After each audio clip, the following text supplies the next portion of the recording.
give you 5 very specific strategies for digital selling, what that looks like. We'll go over the strategy, we'll give you specific examples, and then how you can implement it. First strategy is leveraging the identity-based ecosystem. So what do I mean by that? Remember I told you guys earlier that I did my thesis on Twitter when I was in grad school? So the question I asked was, why in the world do people use it? Why do people use social networking? Why do people use these social sites? What's the driver here, right? Why does someone feel compelled to say, I just had a banana for lunch? Exactly, you know what, I had no idea either. I was just really curious. It's like, I want to know why. And so in graduate school, I did my thesis, and I figured out, maybe it's to connect with people, right? That was my hypothesis. Maybe it's to connect, communicate, just to feel that we're social beings. Maybe it's to connect with other people. I was wrong. That's the secondary reason people use social networking and social media. The primary reason people use digital platforms is to showcase their own identity. Okay? So now, before you start thinking, wow, that's so narcissistic, the world is a giant selfie, okay, you're right to some degree. But you have to realize that that's how we as humans evolve into who we are. That's how we build our identities. That's how we build our identities. It's by showcasing it, getting feedback from people, and evolving that.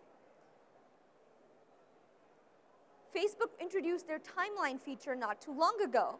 Many people were very frustrated, said, what's with the timeline? Why do they have to keep changing it? So Facebook's a very smart company, right? They understand something fundamental, which is people don't use Facebook to connect with their friends. Yeah, that's secondary, but the primary reason they do it is so they can post stuff on their timeline, right? So they can have a witness to their lives to some degree. Now, as marketers, if you can realize this and say, hey, how do we leverage this?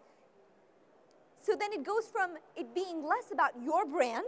So many companies think about their brand, and more about what does our brand say about our customers when they use it. You guys follow? Yes? So I'll give you a simple example. Let's say that there's a real estate company, all right? So let's say there's Judy the realtor, and she sells real estate in Las Vegas.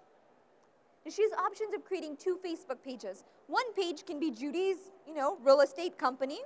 That's option A. Option B is Las Vegas, best city in the world, powered by Judy's real estate company. Which do you think gets more traction? Right, the one that talks about the city, because liking that says something about the people.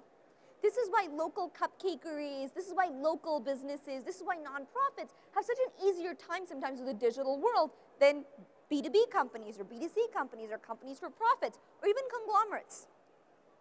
It's because they're so caught up in their own brand, they don't really look at, hey, how do we figure out what our customer is? How do we give them tools to really showcase their own identity? It's a very, very powerful thing in digital selling.